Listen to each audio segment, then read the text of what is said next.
गजाननं भूतगणादिसेवितं कपित्तजम्बूफलसारभक्षितम् उमासुतं शोकविनाशकारणं नमामि विघ्नेश्वरपादपङ्कजम्।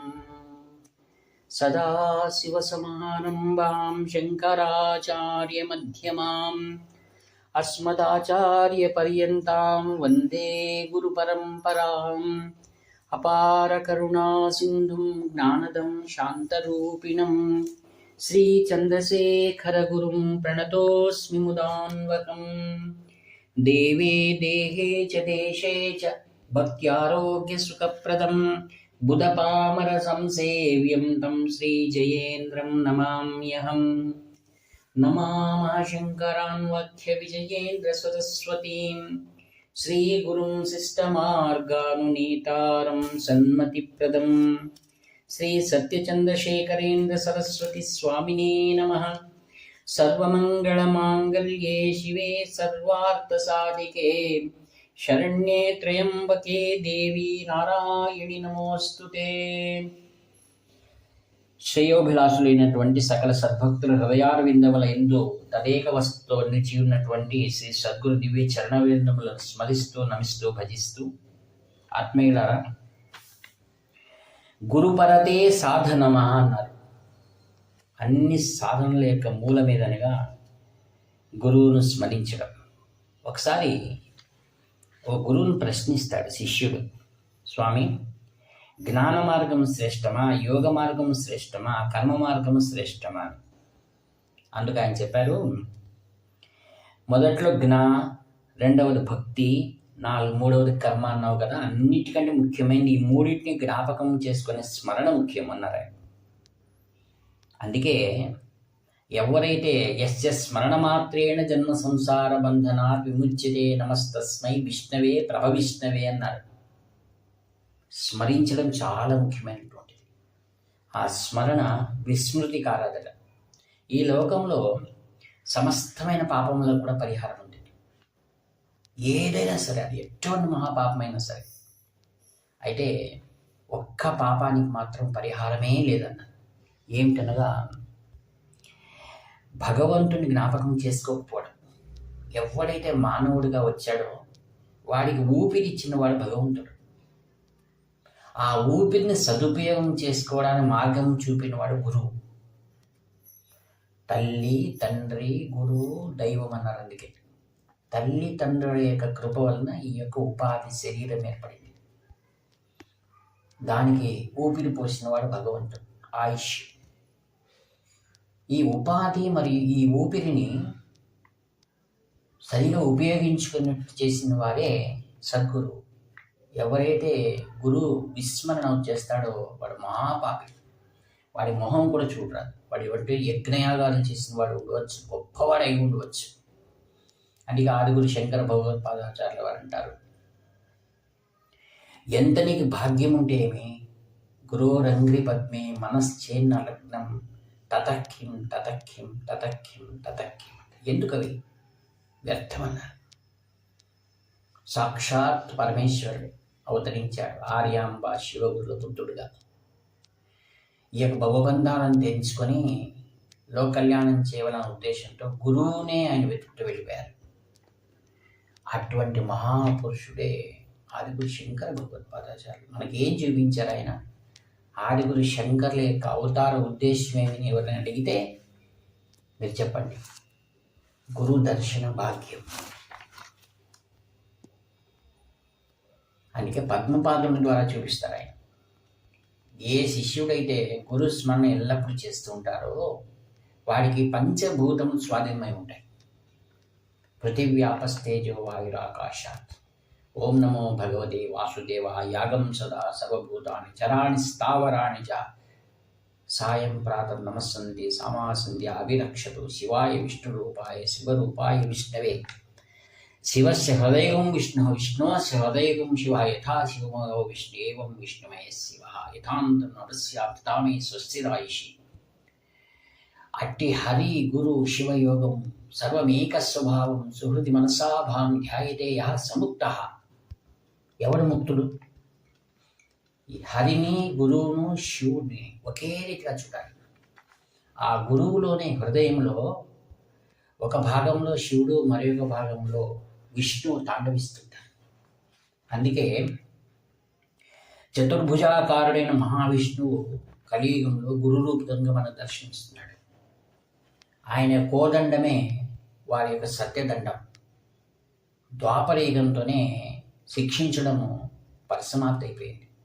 కలియుగంలో కేవలం బోధ ధర్మదండాన్ని ఆయన ధరించి ప్రత్యక్ష శివస్వరూపమై చిదాభాసుడై ఆనంద స్వరూపంగా మనకు ద్యోతకమవుతున్నాడు.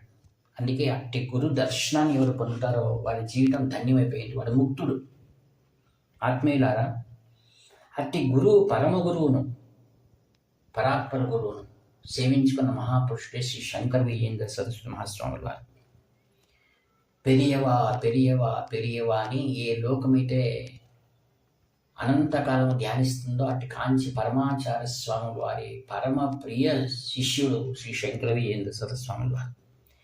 వీరిలో సాక్షాత్తు పరమాచార్య, సాక్షాత్తు శ్రీ జయేంద్ర సరస్వాముల వారు ఇరువురు కూడా మనకు ద్యోతకమవుతారు. ఆయన చేసేటువంటి సామాజిక కార్యక్రమాల్లో శ్రీ జయేంద్ర వారు కనిపిస్తారు. శ్రీ శంకర విజయ సరస్వామి వారు చేసేటువంటి వైదిక, ధార్మిక, వేద ధర్మాల్లో మనకు కాంచి పరమాచార్య స్వాములు దర్శనమిస్తారు. ఈ రెండింటిని మనము చూసుకోవచ్చు శ్రీ శంకర విజయ సరస్వతిలో. ఆయన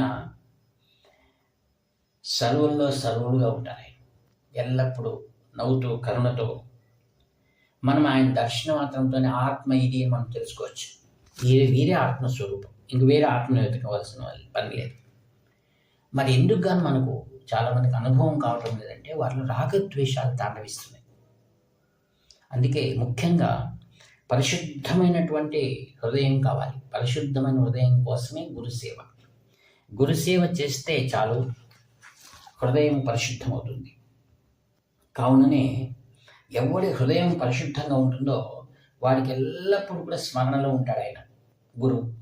ఎలాగైనా స్మరణ కలిగిస్తూనే ఉంటాడు. ఆత్మీయులారా, సాక్షాత్ దైవస్వరూపమై మనం నడిపించేటువంటి ఆ మహాపురుషుడు శ్రీ శంకర విజయేంద్ర సరస్వాముల వారు. వీరు వేదం సత్యం, అది త్రికాలాభారిత సత్యం. అట్టి వేద ధర్మాన్ని, దాని మరి ఒక పేరు సనాతన ధర్మం. సనాతన ధర్మాన్ని వీరు ఎలా అనుసరించాలో వారు మనకు మార్గనిర్దేశనం చేస్తున్నారు. నేడు వారి దూరదృష్టి, అంతర్దృష్టి అంత విశాలమైనది. అనేక లీలలు జరుగుతున్నాయి. దేశ విదేశాల్లో కూడా వీరి యొక్క ఖ్యాతి ప్రబలమవుతూనే ఉంది. సామాజిక కార్యక్రమాలు, సాంస్కృతిక కార్యక్రమాలు, వేద పాఠశాలలు, ఒక్కటేమిటండి దేవాలయ జీర్ణోద్ధారం, అన్నిటినీ కూడా ఆయన అవిశ్రాంతంగా పనిచేస్తూనే ఉన్నారు. సమయం అనేది అంత విలువను వారికి అనిపిస్తుంది. అవిశ్రాంతంగా చేస్తూనే ఉన్నారు. వీరిని చూసినప్పుడు కాంచి పరమాచార్య స్వామి వారిని దర్శించిన వారే ఎంత పుణ్యాత్ములైతే మరి వీరు వారి దగ్గర ఉండి సమస్తమైనటువంటి పుణ్యాన్ని వీరు సముపార్జించుకున్నారు. తపశ్శక్తిని, మహాతపస్సును ఆయన తన సొంతంగా పెట్టుకుని ఉన్నారు. అద్భుతమైన రహస్యాలు వీరి దగ్గర ఉన్నాయి. అది ఎవరు తెలుసుకోలేదు. ఆత్మీయులారా, సర్వత్రా బ్రహ్మ వ్యాపకమై ఉందని వీరు పరిపూర్ణంగా తెలుసు. అందుకే వేదాంతం కంటే వేద ధర్మాన్ని అనుసరించి ఉంటారు వీరు. వేదాంతం అనేది వారు ఒకసారి అన్నారు తిరుపతిలో. వశిష్ఠ వామదేవాదులు ఆ బ్రహ్మతత్వాన్ని అనుభవిస్తూ ఉంటారు. సామాన్యులైన అందరికీ కూడా ఆ బ్రహ్మతత్వం చిక్కడం కష్టం. కావున అందరూ కూడా సగుణ ఉపాసన, వేద ధర్మంలో చెప్పబడినటువంటి యజ్ఞయాగాదులు, క్రతువులు, వేద పారాయణలు మరియు సామాజిక విశ్లేషణ కార్యక్రమాలు చేయాలని వారు మనకు తెలియజేస్తూ ఉంటారు. కాంచి కామకోటి పీఠం విశేషం అని తెలుసా? ఎందుకు ఇంతగా ఇష్టపడతారు అందరూ కూడా అంటే, వీరు సామాన్యులుగా ఉంటారు, అసామాన్యులుగా ఉంటారు. ఎవ్వరు కూడా వీరిని అంతుచెక్కదు వీరిది ఎవరిది. ఆత్మీయులారా, తిరుపతిలో ఉన్నప్పుడు ఒకసారి వీరు అలా సంచారం చేస్తున్నారు బజార్లో. అక్కడ వచ్చిన వారిని అందరినీ పలకరిస్తున్నారు. కంచి కామకోటి పీఠం, జగద్గురు పీఠం. వారు అలా సమాజంలో వెళ్ళి సమాజాన్ని పరిశుద్ధం చేయడం కోసం వారిని ఆయన చదువుతున్నారు. సమాజంలో ఏముంది, వీరి బాధలు ఏమిటి, సామాన్యులు తమ బాధలు చెప్పుకునే కంటే ముందే వారి బాధలను వారే తెలుసుకుంటున్నారు. అనేకమైనటువంటి వృత్తపత్రికలు చదువుతారు. ఎంతమంది వచ్చి వారిని కలిసినప్పుడు ప్రజలకు ఎలా సహాయం అందాలి అని విశాలమైనటువంటి సమస్యలను కూడా వారు చాలా సులభంగా కుశాగ్రబుద్ధితో దాన్ని పరిష్కరించేస్తారు. కాంచి పరమాచార్య స్వాముల వారు మనందరికి ఇచ్చిన గొప్ప వరం ఎవరు అంటే శ్రీ శంకర విజయేంద్ర స్వామి వారు. గొప్ప వరం ఆయన తన ముసలితనంలో ఇంకా చేయవలసిన పనులు ఏవైతే మిగిలి ఉన్నాయో వాటినన్నింటినీ కూడా వీరికి అందించారు. దాంతోపాటుగా తపస్సును కూడా వీరికి అందించేశారు. ఒకసారి కాంచి పరమాచార్య స్వామి వారిలో ఉన్నటువంటి అపార కరుణను మనం ఒకసారి జ్ఞాపకం చేసుకుందాం. ఒకసారి వారు కాంచి మఠంలో కూర్చుని ఉండగా మధ్యాహ్న సమయం, ఎవ్వరూ లేరు. అక్కడ మామిడి చెట్టు ఒకటి ఉంది. ఎవరో అటువైపు నుంచి పిల్లలు రాయి వేస్తున్నారు.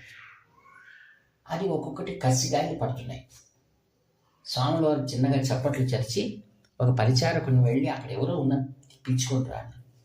ఆ అబ్బాయి దగ్గరికి వెళ్ళి స్వాముల వారు పిలుస్తున్నారు అనగానే అయ్యో పెళ్లి పిలిచారని తప్పు చేశారని భయపడుతూ వస్తున్నారు. భయపడవద్దు అని స్వాముల వారి దూరం సైగ చేసి ప్రేమగా దగ్గరికి పిలిచారు.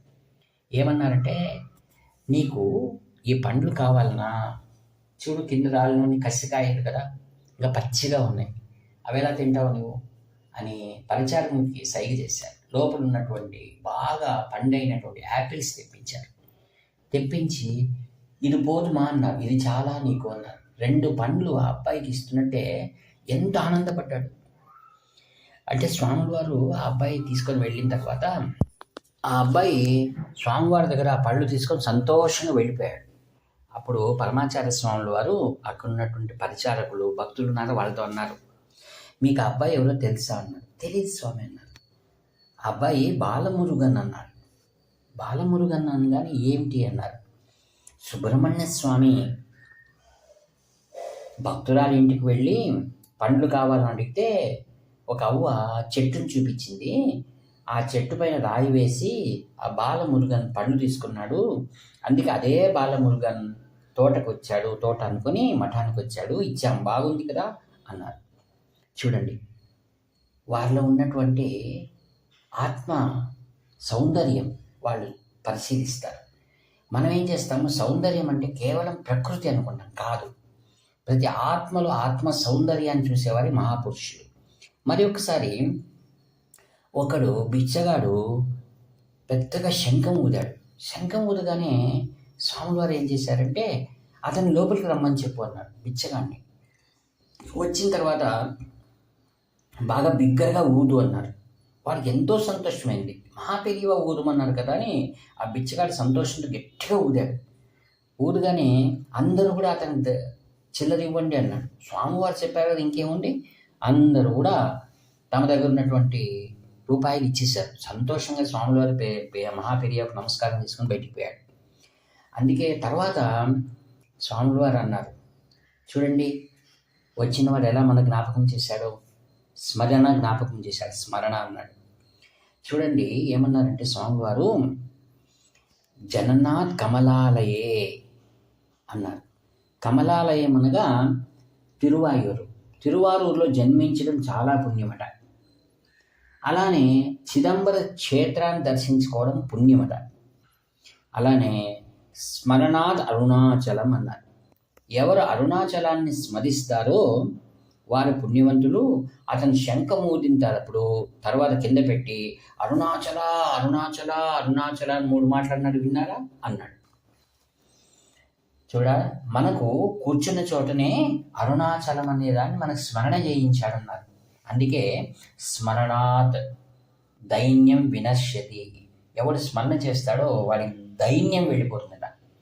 అందుకే మానవునిక ప్రత్యక్షమైనటువంటి అదృష్టమేమనగా సంతోషంగా ఉండడం, ఆనందం. దాన్ని మనకి ఎంత ఐశ్వర్యం ఉన్నా ఎవడైతే ప్రతిరోజు ఆనందంగా ఉండడో వాడు ఉండి ప్రయోజనం లేదు.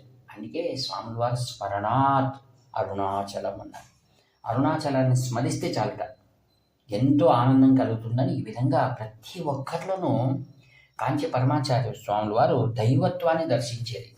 దీన్నే రహస్యం విద్య అంటారు. దీన్ని వేద విద్య రహస్య విద్య ఏదనగా సర్వత్రా వ్యాపకమైనటువంటి భగవంతుని దర్శించేటువంటి రహస్య విద్య. అదే శ్రీ విద్య మహావిద్య అన్నారు. అట్టి మహావిద్యా స్వరూపిణి కామాక్షి, ఆయన స్వరూపమే కాంచి పరమాచార్య. వీరిని స్మరించడమే మనకు దైన్యం దూరం కావడానికి ఉపయోగం అని చెప్తూ ఆ మహాపురుషుని మనం స్మరించి మన హృదయంలో వారిని ధరిద్దాం. ఎప్పుడు కూడా ఆ జ్ఞాపకులను ఉందాం. ఈ వాక్ పుష్పములను శ్రీచరణులు దివ్య పాదపద్మ సమర్పి సెలవు తీసుకుంటాను. ఇట్లు మీ ఆత్మీయ మిత్ర నివర్తి నాగభూషణ్ శర్మ. 7483229249. హర హర శంకర, జై జై శంకర్.